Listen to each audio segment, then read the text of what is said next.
Chronicles of the Grim Reaper, The Point of No Return, by Griz Calderon. The night was quiet, almost too quiet.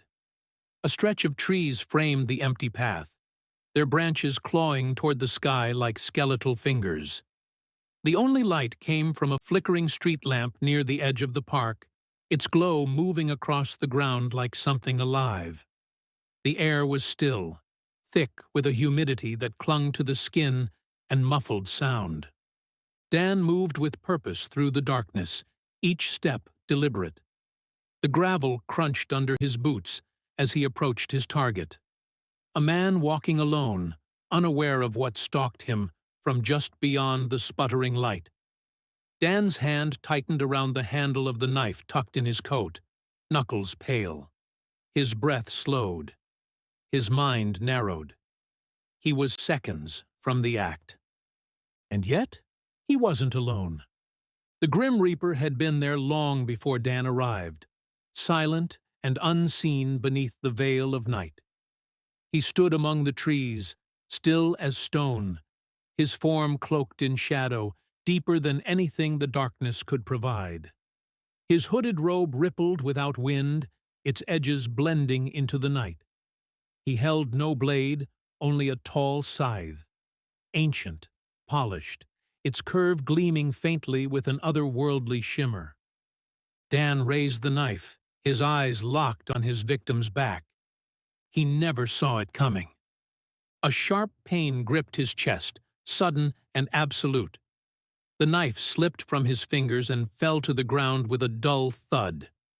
He staggered, gasped once, and collapsed to his knees. The world around him stopped, no longer filled with the rustle of leaves or the footsteps of the man he had followed. Even the air seemed to freeze. He was no longer in the park. The scene unraveled like smoke in the wind, fading into darkness until there was nothing, just a still, formless void. And then he saw him. The Reaper stood before him, tall and unmoving. No face, no eyes, just presence.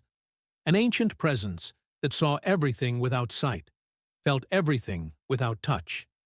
The scythe rested at his side, not as a weapon, but as a symbol of finality, of transition, of what comes next. Dan stared, disoriented. What? What just happened? You died, the Reaper said simply, his voice not spoken but felt, deep and reverberating, as if it came from the very air around them. It was your time, Dan, not his. Dan looked down at his empty hands, then around the void. I don't understand. I was just... You were moments away from taking a life, one that wasn't yours to take. Dan's breath hitched. So, that's it? I'm done? Just like that? There is no just like that, the Reaper replied. Every moment ripples forward. Some things end before they begin. Fate doesn't always wait for the worst of you to emerge.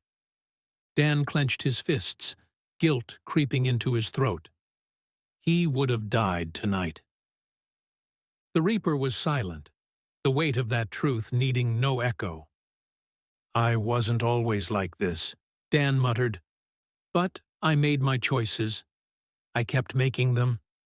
And tonight, you followed the path you set for yourself, the Reaper said, stepping closer. But your path ends here. His does not. Dan blinked as the darkness around them began to shift, not in color, but in feel. Cooler now, as if preparing for something final. The edges of the void began to stir, soft tendrils of shadow reaching out like fog. What happens now? Dan asked. The Reaper turned, his cloak whispering against the unseen ground. Now, you come with me. They walked side by side into the unknown, the silence between them deeper than any Dan had ever known. No judgment, no redemption, no second chances, only the end. and the quiet unraveling of what might have been the end.